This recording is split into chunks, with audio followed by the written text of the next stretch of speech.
Good evening and welcome to Scotland at 7. My name is Ben Francis and tonight we're going to be joined from Brussels by a member of the Young Scots for Independence, the SNP's youth wing, Olaf Stando. Hey Olaf, how you doing? Hiya, it's Olaf Stando. But yeah, here in Brussels, currently at some meetings in the European Parliament on behalf of the YSI. Yeah, doing great. How are you? Oh yeah, not bad, yeah. Got interesting stories tonight, so hopefully it should be enjoyable. Sure. Lots to cover.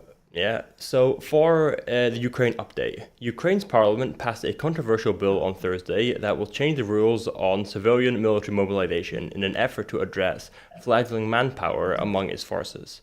The legislation, which must be signed by President Volodymyr Zelensky, is seen as crucial for Ukraine to address what analysts say are major manpower problems as it fights a better armed and larger foe. Russian forces outnumber Ukrainian troops 7 to 1, 10 times in eastern regions. Ukraine's General Yuri Sodol told Parliament on Thursday. Russian missiles and drones destroyed a large electricity plant near Kiev and hit power facilities in several regions of Ukraine on Thursday, officials said. The major attack destroyed the Tispilska coal-powered thermal power plant near the capital, a senior official at the company that runs the facility told Reuters. Japan's Prime Minister Fumio Kishida called on Americans to overcome their quote self-doubt on the war in Ukraine on Thursday as he praised US global leadership in the face of a bitterly divided Congress deadlock on approving billions of dollars in additional military aid to Ukraine due to pressure from hard-right Republicans aligned with Donald Trump. The mass use of drop-and-forget guided bombs containing foreign components is driving Russian advances in Ukraine, with up to 500 now being fired a week, according to a Ukrainian government analysis. High explosive and cluster bombs filled with UMPC guiding systems with a range of 50 to 60 kilometers, 25 to 37 miles, are now said to be a central threat on the front lines, forcing back Ukrainian forces. A Russian missile attack on Ukraine's southern city of Mykolaiv on Thursday killed 2 people. At least 4 more were injured, the regional governor said. During a visit to Vilnius, Volodymyr Zelensky announced that Ukraine and Latvia had signed a bilateral security agreement. Zelensky said the deal envisaged Latvia's annual military support to Ukraine at 0.25% of GDP.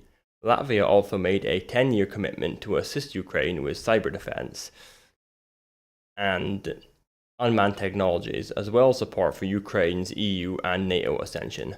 Drone attacks on the Russian-held Zaporizhzhia nuclear power plant in Ukraine must stop as they could pose a, quote, new and gravely dangerous stage in the war. The UN International Atomic Energy Agency, IAEA chief Rafael Grossi said on Thursday.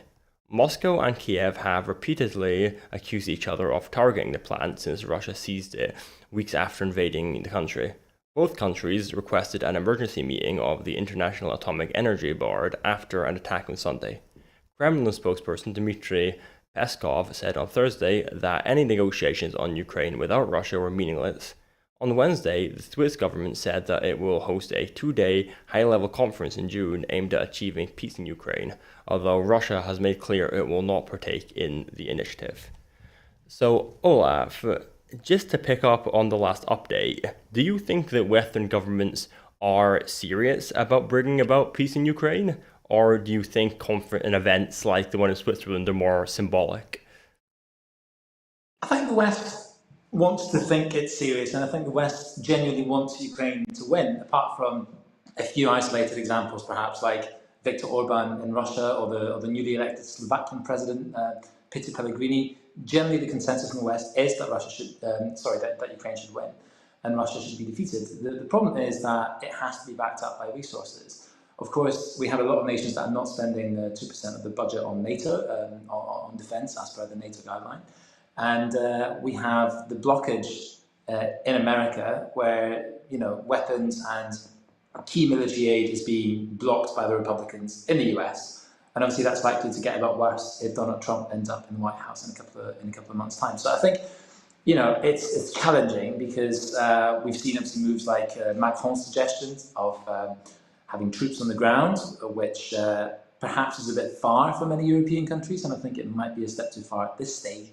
But look, the facts are simple. Ukraine needs more military aid. Ukraine needs the missiles. Ukraine needs the ammunition. Ukraine needs the anti-tank and anti-air missiles. And at the moment, the support being sent to Ukraine simply is not enough. Of course, in this, we also have the context of the European elections, where the far right in countries like France, for example, but also in Germany and other countries, is riding the wave of this kind of exhaustion with the Ukraine conflict, and people wanting to focus more on domestic issues, wanting to focus more on cost of living instead of Ukraine. Now, I don't think that's right. I think that as Democrats, progressives, as people that care about the integrity of Europe, we need to not just continue the current support for Ukraine, but we have to increase it. But the context, especially now before the June European Parliament elections, is very, very difficult. And look, it's brilliant what Ukraine is doing. They're fighting with hand tied behind their back. Obviously, they're fighting against a much more powerful military in the shape of Russia. And by the way, it's also great that Broadcasting Scotland are so active and so diligent in covering this, because there's not many Ukraine stories on mainstream media anymore. Whereas I know that Broadcasting Scotland every single day, day in, day out, has been consequently covering this story. And hats off to you for that. Just to pick up on something you said, do you think the idea of maybe not only supplying but increasing support for Ukraine is conducive with getting a resolution to the conflict? Because, of course, many leaders outside of Western nations, like the Pope, for example, Lula of Brazil, have now started to call for a negotiated settlement. They've called for both sides to sit down and compromise in order to get sort of an end to conflict in that way. But do you think that that's not a tenable solution for peace? Well, it's not really peace when that settlement involves Russia keeping Crimea, for example. Let's not forget that the war started not in 2022, but in 2014, when, of course, the Russian troops, initially ununiformed, initially a private army, led partly by the Wagner Group, has annexed Crimea. Of course, Crimea is a vitally strategic part of Ukraine. It has been part of Ukraine for a long time, and it's been completely illegally annexed by the Russian regime. So I think, cloaking this in the language of peace ignores the fact that Russia has invaded a huge, huge part of Ukrainian territory, and it's simply not acceptable for them to keep anything that they have invaded. I mean, if Russia really wanted peace, they would withdraw from the Ukrainian territory, including Crimea, and they would stop, interfering in the democracy and the land of Ukraine as it is, which is a democratic country and a nation which stand alone. I think these calls will probably get louder and louder. And of course, Trump has promised to solve this crisis in 24 hours, which means basically forcing Zelensky to accept Putin's demands. It's scary seeing what happens, but I think especially now, before Trump comes into office, and I hope he loses, by the way, but there's a high chance that he might win, according to the current polling. Now is the crucial period between now and probably October, November, that Europe should really step up its military support. Okay, thanks for your perspective, yeah. So on to the Gaza update. The Gaza Health Ministry has said that at least 33,634 Palestinians have been killed and 76,214 have been injured in Israel since October the 7th. Oxfam has said that the UK government's continued refusal to suspend arms sales to Israel is inconsistent with previous wars and could make it complicit in war crimes. While Scotland's First Minister Hamza Yousaf has expressed concerns over the UK's decision to continue to arm Israel, noting that the Prime Minister did not agree to his calls to end the license of arms exports to Israel. The First Minister has now written to Lord Ahmed to warn the UK government is in danger of becoming complicit in the killing of innocent civilians.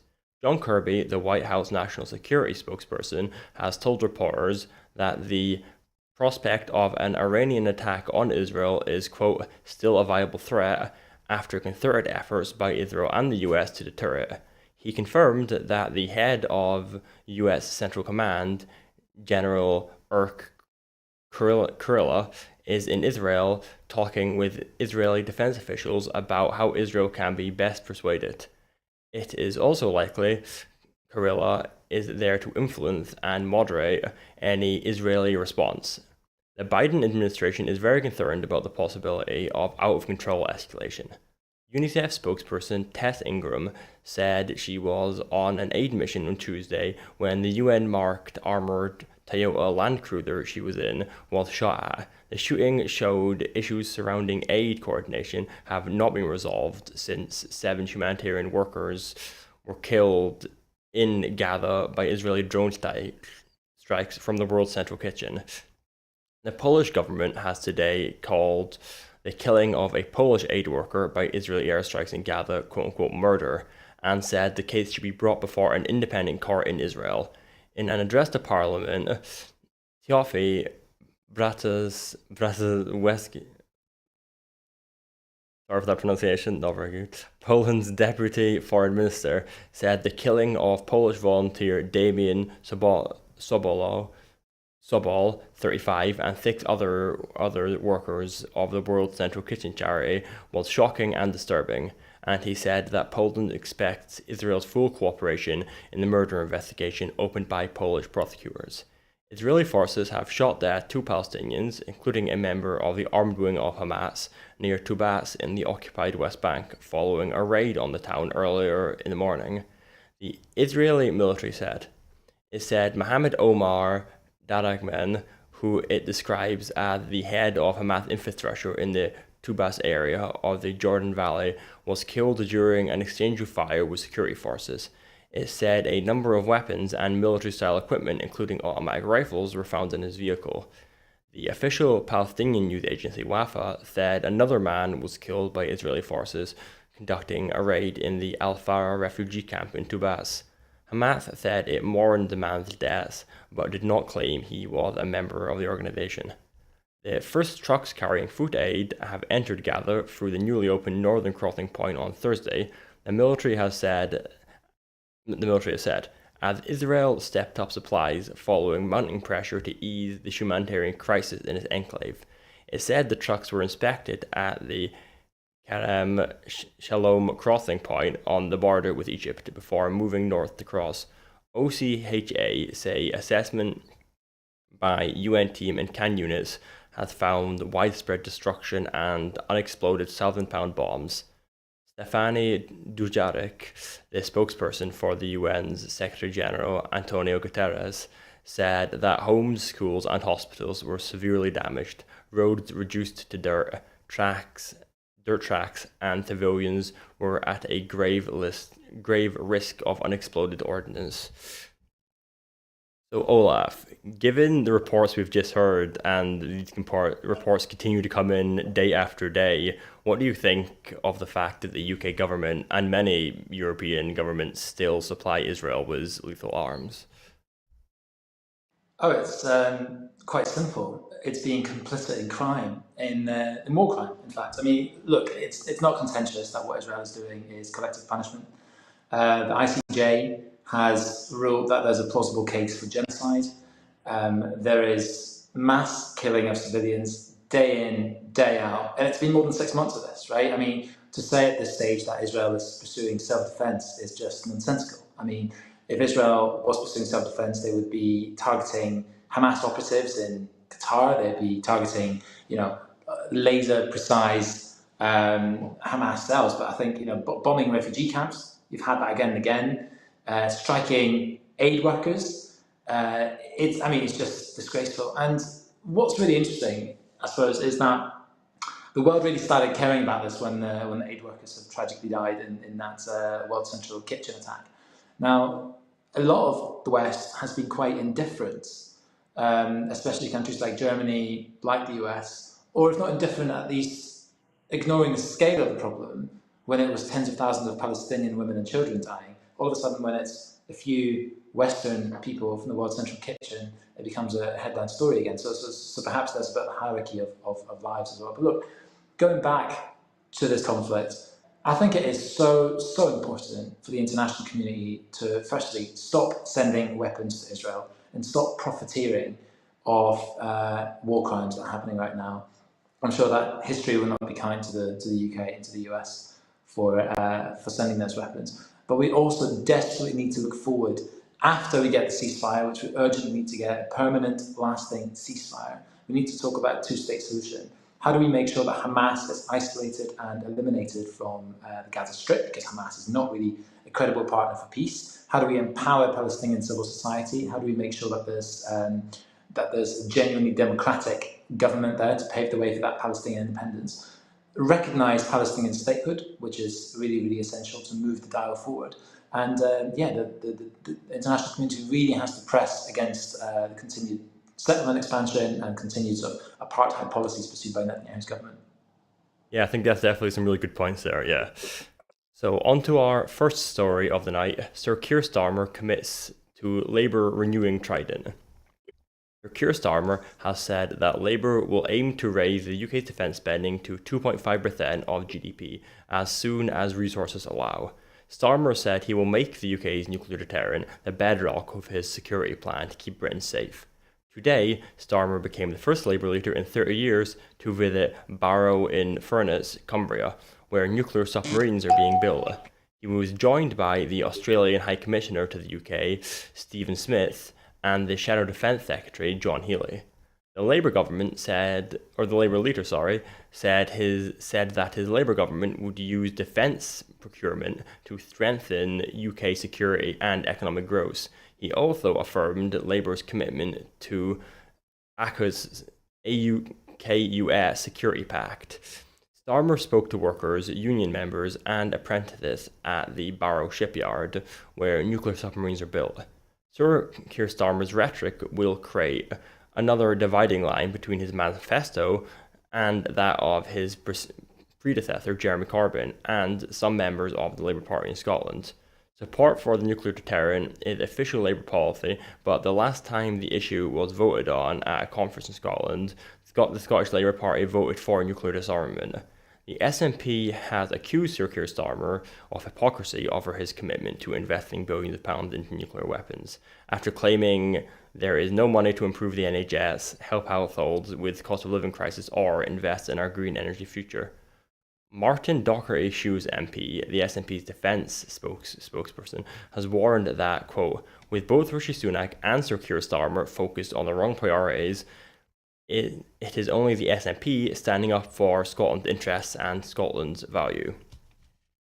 So, Olaf, I'm wondering what you think of the fact that now Labour have basically joined the Conservatives in pledging for an increase in military spending and support for a nuclear deterrent. And do you find it worrying, especially given the fact that the last time we had a Labour government, they invaded two nations when they were in charge? So do you find the sort of militaristic bent of Keir Starmer's statement worrying? Well, of course, it's another one on the list of 1,000 things that Labour has done to follow the Conservatives, so it's not exactly news. But look, this is really, really worrying, actually, isn't it? Because we have a cost of living crisis, and politicians say that they can't afford to establish a child payment at Westminster. In Scotland, the Scottish Government has created a Scottish child payment with limited resources, which is lifting weans out of poverty. They can't do that at Westminster because there's no money. And yet there is money to renew the Trident nuclear weapons, which I think is estimated at £180 billion over its lifetime. I think the C&D has estimated around £200 billion. I mean, these are astronomical amounts. And, you know, during continuing Tory austerity, 14 years of Tory austerity, Labour should be the party, a social democratic party, after all, outlining different priorities, different future. It should be prioritising workers and families. And instead, you know, what it's doing is it's spending money on a nuclear weapon system which still on its own is not enough to defend against Russia, because Britain does not have enough nuclear warheads to counterbalance what Russia or even what Iran might have.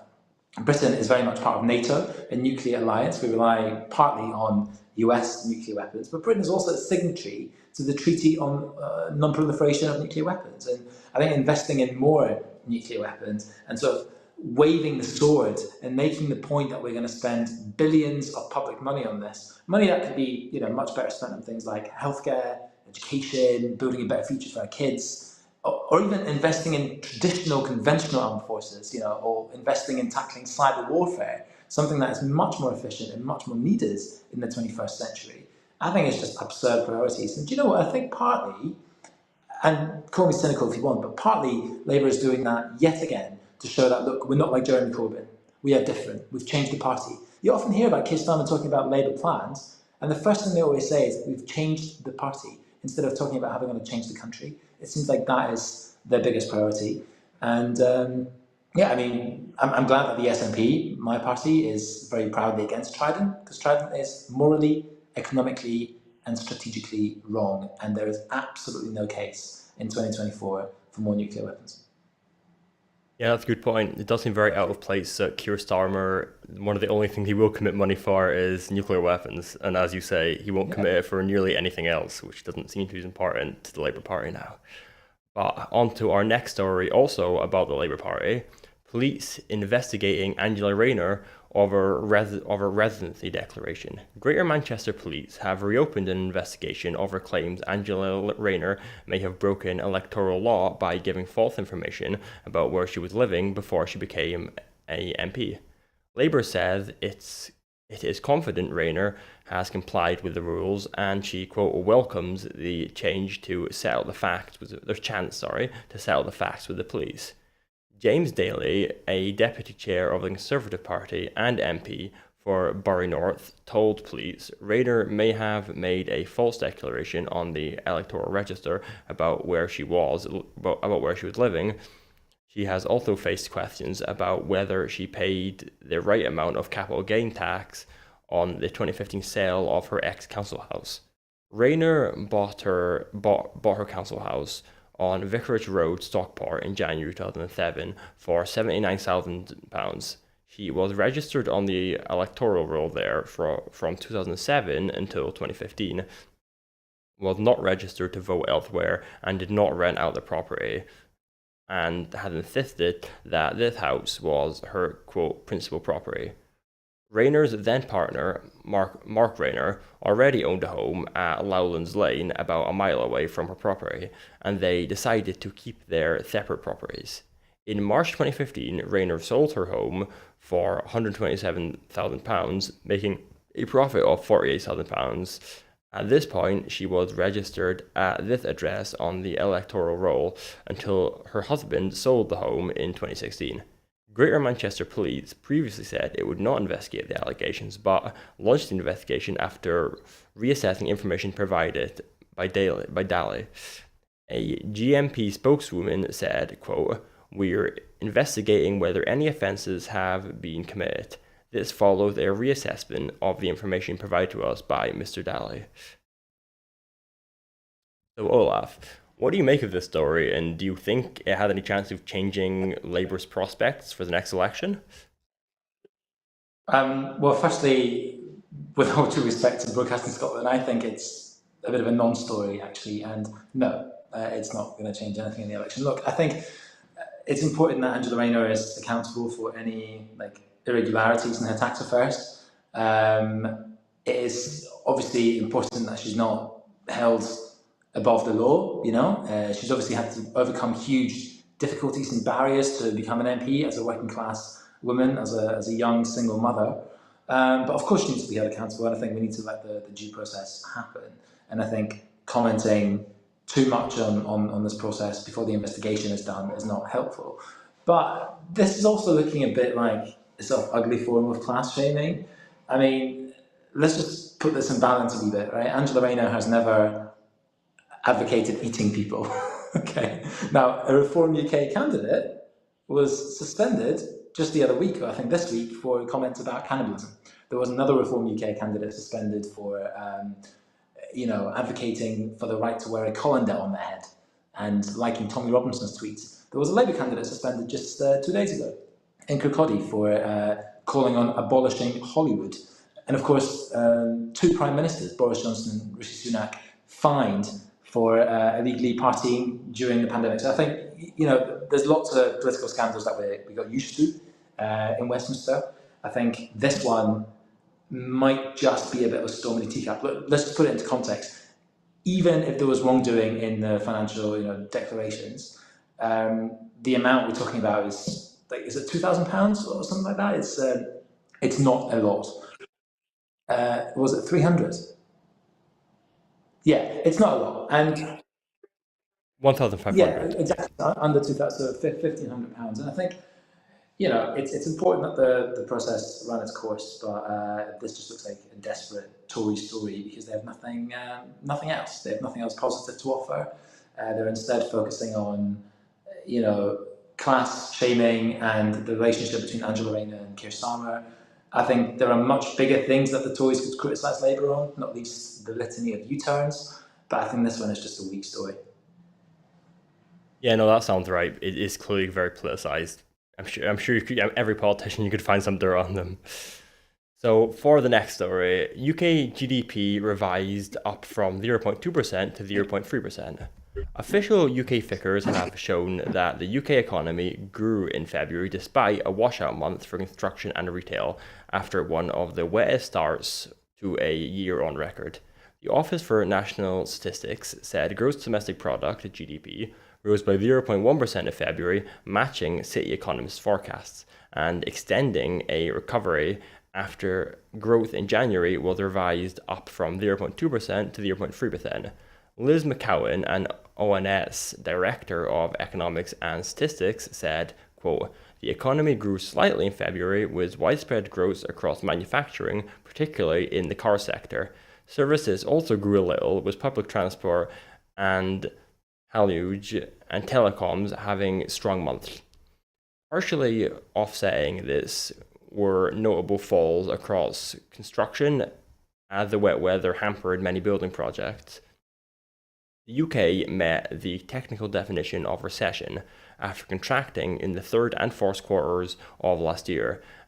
An end to the slump will require a continued expansion in March to meet the quarterly return to growth. The latest figures also show growth of 0.1% over the 3 months to the end of February, the first expansion over a 3-month period since last summer, with activity recovering from a slump last year as households cut back on spending amid the cost of living crisis.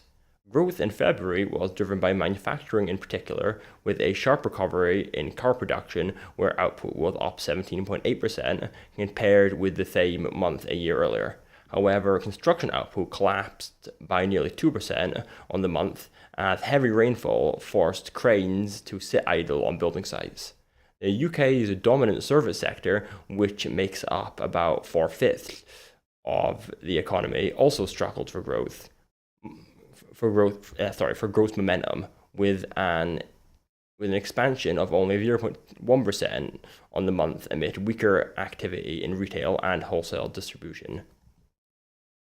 So Olaf, do you think these figures will translate to average people's living? Do you think they'll see an improvement, or do you think it'll be quite minor and not have much of an effect? Yeah, it's going to be very minor, if anything. I mean, it's obviously welcome to see GDP picking up slightly. I believe that in Scotland, the GDP continues to outperform the rest of the UK. That's at least been the case for the past couple of years. But I think, look, this is round the edge of stuff. This is marginal, 0.2 to 0.3%. The fact is that the UK, since Brexit really, but actually since Tory austerity, which completely hampered our public services and hampered our ability to properly invest in our economy and boost it where needed, especially in sectors like green energy. Um, the economy is flatlining at best. I mean, 0.3% is nothing to be particularly proud of. And as the Financial Times have said a couple of years ago, I think it was, the UK is a poor country with a very few rich people in it, or some very, very rich people in it. The fact is that, the national debt has trebled in the past 20 years. It's the fastest growth since the Second World War. I think it's over 100% of GDP. Of course, many other countries have more national debt. It's quite common to run deficits. But the UK's debt is particularly vulnerable. I mean, you have, I think, debt service in the UK, which accounts for about 10% of all the tax revenues. It's the highest in the G7. It means that the UK is spending billions every single year just servicing the debts that we hold. And despite all this borrowing, Britain is quite a poor country. I mean, look around, look at high streets with boarded up shops. Look at wages being squeezed for years, public sector workers, nurses and doctors being forced out on strike in England. Of course, not in Scotland, which is the only country in the UK which avoided strikes thanks to a more competent management of the NHS and thanks to the fact that in Scotland we actually paid our public sector workers properly, based on what we could afford. Of course, there's limits, but we paid them properly. But going back to Britain being a poor country, it is supposedly the fifth wealthiest economy in the world, and yet it's also one of the most unequal economies, particularly in Europe. I mean, if you strip out London and Greater London, that poverty is even more marked. You have some of the regions of the UK in places like Wales and the northeast, which are among the poorest in the whole of Europe, poorer than parts of Bulgaria. So, yeah, I think what we need is a fundamentally different economic approach. What we need to do is focus not just on GDP growth, as important as it is, but also on well-being economy aspects, on how rich and how well off people actually feel, how confident do they feel about spending. We've had a couple of years where the super, super rich were buying up more and more assets because they didn't know how to spend the money that they which hugely increased after massive transfers to the rich during the pandemic. And, that growing inequality really is at the source of the problem. And I think politicians at Westminster would do well to think about that for a bit, to think about the real impact of that inequality on people, instead of focusing and popping champagne corks when we get GDP growth revised up from 0.2% to 0.3%. I think that's what really matters. Yeah, I think that's a lot of good points, definitely. Yeah, it's good you bring up the equality point because, like, yeah, as you know, GDP is a very average statistic. And yeah, I like your deconstructing of different regions and, of course, different sectors and even within those sectors. So, yeah, no, I feel like, yeah, as you say, a 0.2 increase, 0.3, it's not. It's not necessarily going to be much improvement for like poorer people. High five to them. If they want a high five, here you go. I hope you're proud of yourself. But look, they've had 14 years, this government, right? And if this is all they're celebrating, it shows just how tired they are and that it's time to make way. We in this country, we should be investing huge amounts in the green energy potential, especially in Scotland, right? And Labour, the party that's about to be in government in a few months' time, instead of investing £28 billion in the economy to make money for the taxpayer in the long term, they've scrapped it. They've scrapped the green investment. They have promised to not invest anything extra in the economy. They will not tackle inequality because they don't want to spend any extra money on it. And it's quite tragic, really. And I'm sorry to go back to Labour here because I don't want to spend the whole show slamming Labour, but it's quite tragic that a party that's 20 points ahead in the polls lacks the ambition and lacks the realisation that to grow the economy, you need to tackle inequality and you need to properly invest in the sectors that this country is actually strong in. That's high-tech manufacturing, advanced industries, green energy, and there's just a complete lack of realisation. And it's Scotland that's paying the price for that. Okay, yeah, no, yeah, good point, yeah. So on to the next story, which involves your organization, Olaf. The YSI announced its international event on Scotland rejoining the EU. The SNP's youth wing, Young Scots for Independence, have announced their intention to host an international event with the aim of boosting international support for Scotland's rejoining of the European Union. The event, called, quote, Our European Future, will take place next month in Stirling and is set to host delegates from all over Europe, including Poland, Germany, Belgium, Catalonia, and the Netherlands, with many of these delegates youth members of political parties which are currently in government around Europe. The YSI's international officer, Olaf Stando, said that the event is aiming at building contacts and relationships around the continent with rising young politicians who could soon become MEPs. The event being organised in partnership with Europe for Scotland, which is currently running a campaign urging European Parliament candidates to support Scotland's self-determination. It is expected to feature prominent speakers such as First Minister Hamza Yousaf and the SNP's Europe and EU Ascension spokesperson Alan Smith. A full programme for the event is expected to be published soon, and the YSI has set up a crowdfunder with the aim of raising £2,000 to help run the event. So Olaf, I'm wondering, obviously this event's, your organisation, so what are like the aims? What are you hoping to achieve with the event? Well, so the aims are threefold for this organisation, and thank you, by the way, for covering this. Firstly, what we want to do is we want to build international support for Scotland abroad. I mean, we've got a huge amount of sympathy across Europe for Scotland. Obviously, European nations see that Scotland's being dragged out of the EU against their will. They see that we've landed with Tory governments, with Boris Johnson and Liz Truss, and Tory governments that we haven't voted for since 1955. And they know that Scotland is a deeply internationalist society which wants to play its full part of the world and not languish in Brexit Britain.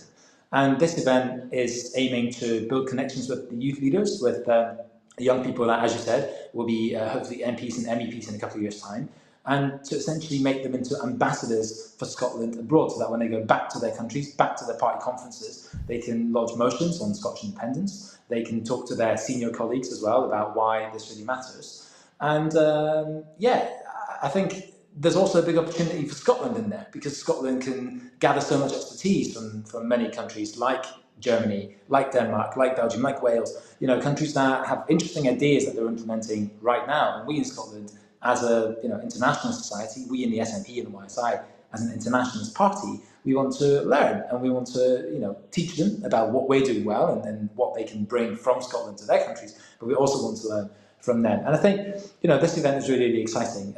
The YSI executive, on which I serve as international officer, we are all volunteers. We don't have any staff resources. We have very limited financial resources. And we're putting this conference on, even though it's a lot of work, it's during the general election year, but we're doing this because we know that this is going to help the SNP as well. This is going to show that only the SNP is a party that represents young people's aspiration of being independent in Europe. And it also shows that the SNP has a vision for Europe. We don't just want to be independent and in the EU, we want to play a part in shaping a better Europe, in tackling conflicts like the climate crisis, growing inequality, the rise of the far right. I mean, there are so many different issues, and there are so many crises facing us, and it's young people that are going to be at the forefront of it. So hopefully we're going to have a really exciting weekend, 17th and 18th of May in Stirling. And as you mentioned there at the end, we're running a fundraiser at the moment. We've got a crowdfunder page set up. And we need people, ordinary SNP members, but also supporters of independence and internationalists, to donate to this, to actually make it happen. We have some costs to cover for our international guests who are coming. We will have almost 30 youth leaders from 9 different countries, which is really exciting. And yeah, I'm really excited to be part of this and to be managing this conference. Yeah, sounds like quite an interesting event, yeah.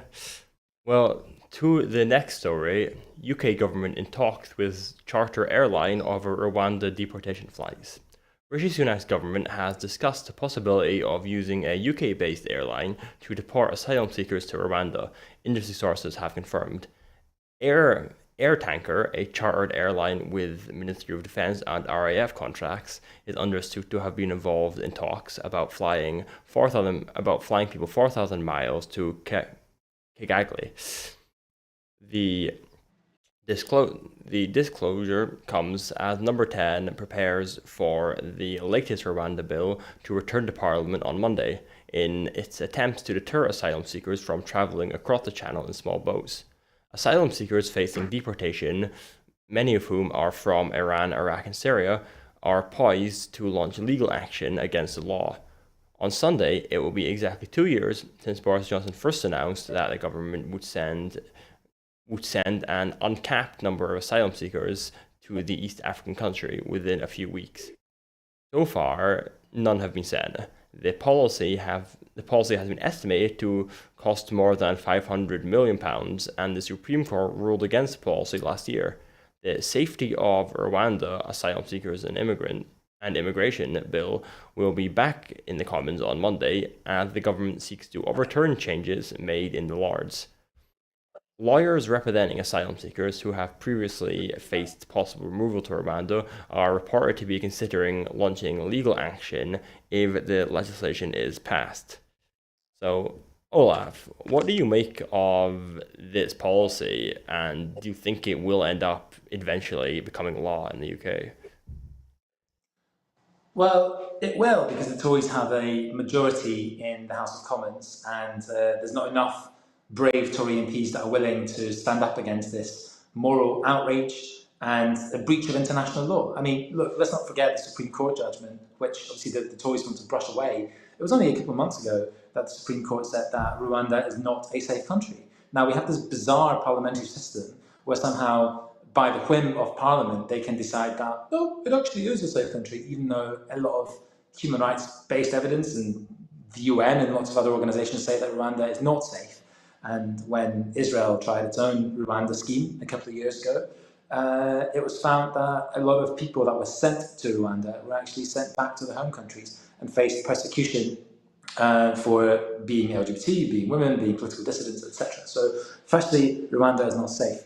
But even if Rwanda was safe, the idea of sending people away that are fleeing conflict, that are coming to the UK because they already have family links, for example, the idea that we need to do that and that we can't even process them in this country is ridiculous. I mean, look, what would actually help is if the Home Office could speed up the processing and could hire more caseworkers.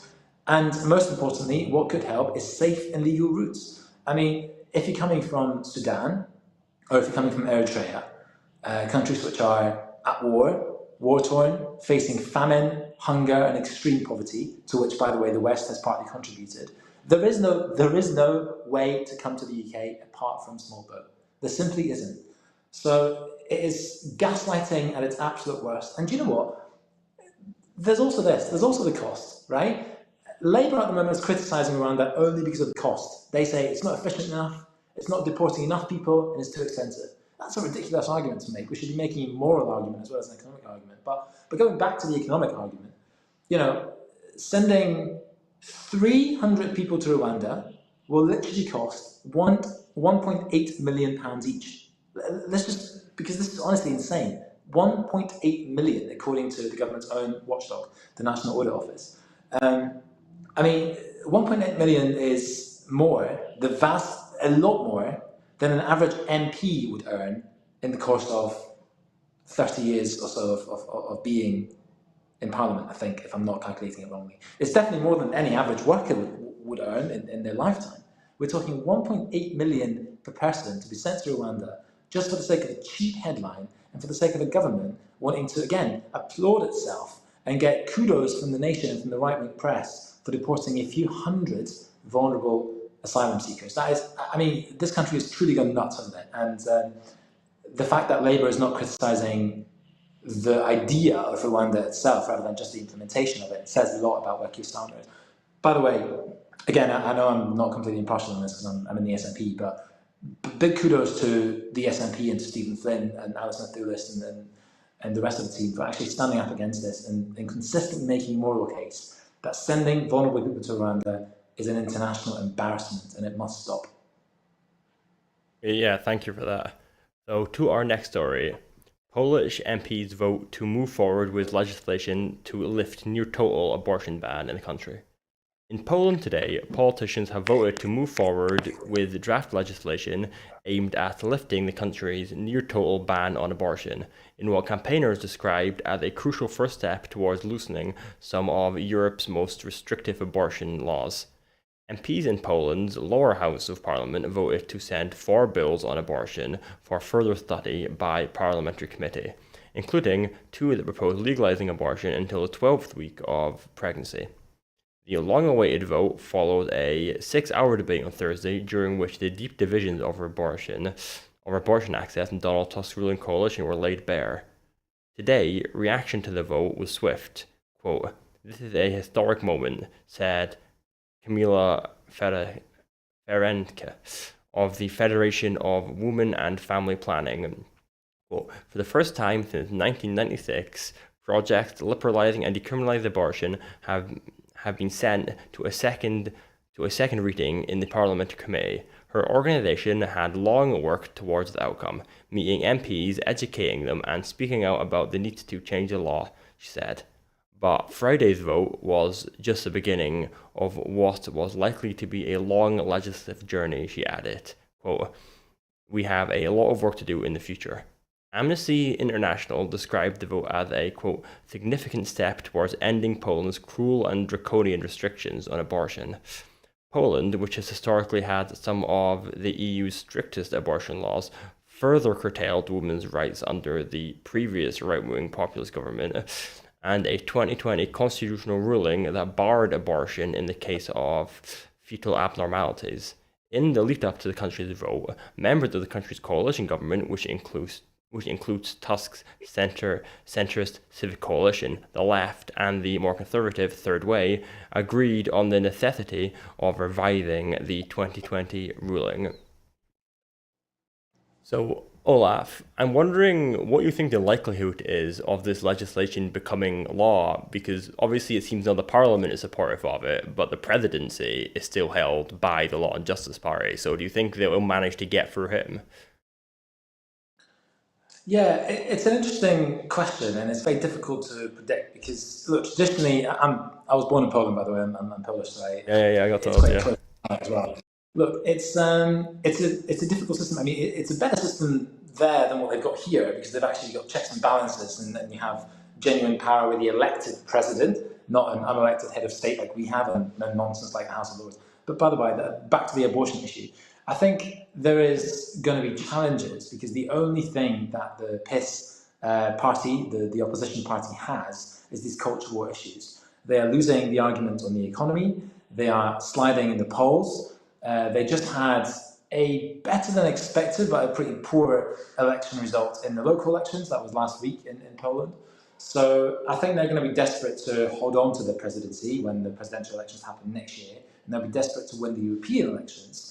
And they might strengthen the radical position against abortion, against LGBTQI plus rights, against women's rights, etc., in order to win some of those ultra conservative votes in the rural areas.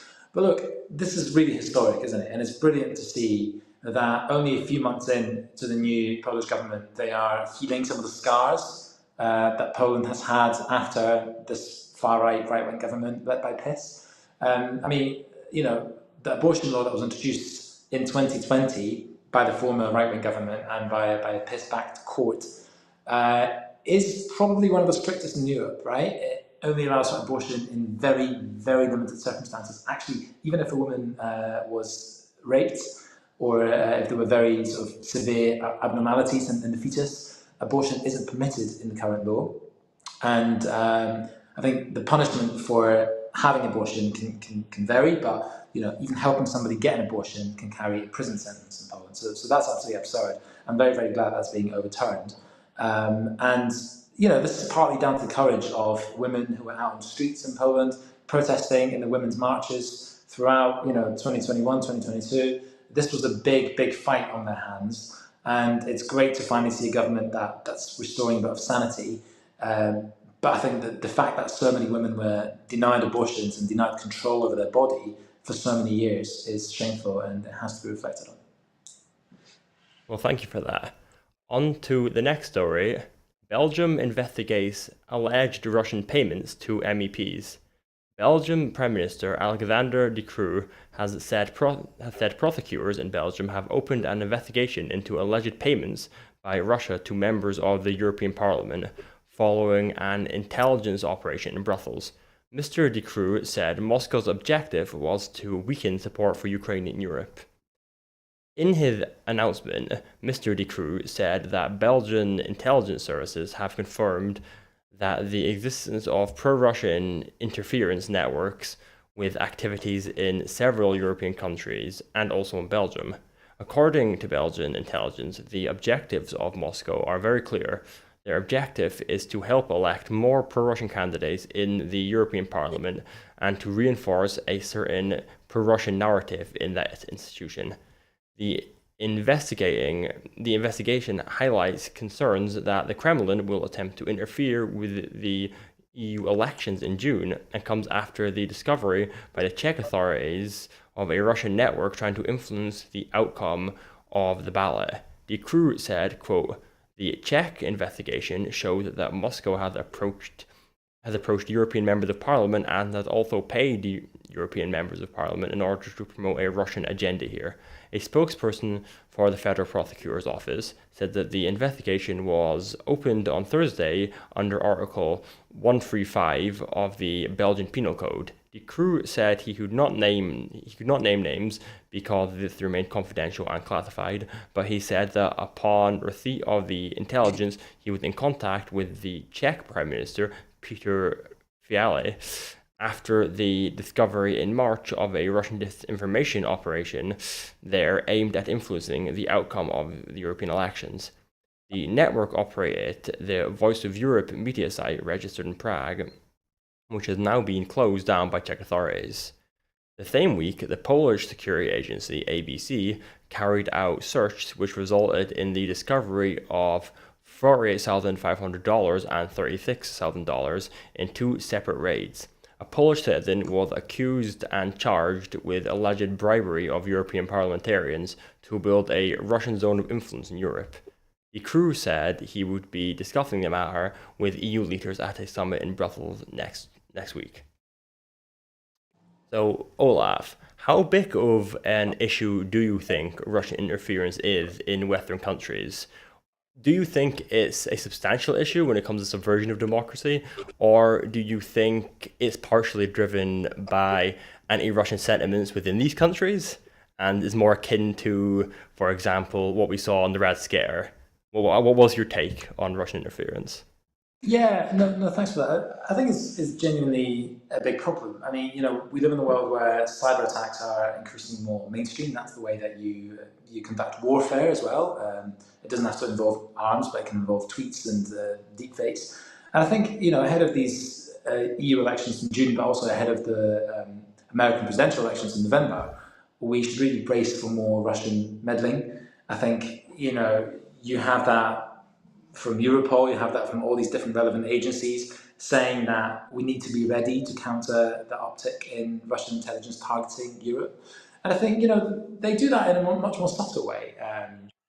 It's, you've got deepfakes and AI, which is obviously hugely difficult to detect. Sometimes you've got doctored, broadcast footage and fake websites, and all of that is done to disorient and kind of outrage European voters, to make them panic, to make them not trust their politicians, to make them apathetic, or actually to make them angry against the governments and potentially turn towards the Russian side and to back, for example, withdrawal of any aid from Ukraine, right? I mean, this is actually hugely problematic. I mean, we've had many MPs as well in Westminster, including some SNP MPs, targeted by Russian hackers. We have, a lot of disinformation being spread, and I feel like governments still haven't really adapted to how to properly tackle disinformation in the age of AI. And I mean, we see that the Russian political regime is completely ruthless when it comes to things like sabotage, hacking, espionage, assassinations, with Navalny, and so on and so forth. So I think, yeah, there's real warfare going on right now, and I think we should not be minimising this. We also have the case, obviously, of one of the MEPs from Latvia, Tatiana Zdanoka, who was found to be a Russian spy by an investigation. So I think, look, we've got to be extremely careful and vigilant here because, Russia is already conducting warfare on the European continent. It's not quite with missiles yet, but certainly with deepfakes and propaganda. Okay, yeah, thank you for your perspective. Yeah. Okay, and on to our last story. Glasgow University research breakthrough could enable future 6G communication networks. A breakthrough development in wireless communication technology could help deliver the ultra-fast and software-controlled 6G networks of the future, researchers say. A team led by researchers from University of Glasgow has developed an innovative wireless communications antenna which combines the unique properties of metamaterials with sophisticated signal processing to deliver a new peak of performance. In a new early view paper published in the IEEE Open Journal of Antennas and Propagation, the researchers showcased their development of a prototype digitally coded dynamic metasurface antenna, or DMA, controlled through high-speed field programmable gate array (FPGA). Their DMA is the first in the world designated and demonstrated at the operating frequency of 60 GHz band, the portion of the spectrum reserved by international law for use in industrial, scientific, and medical applications.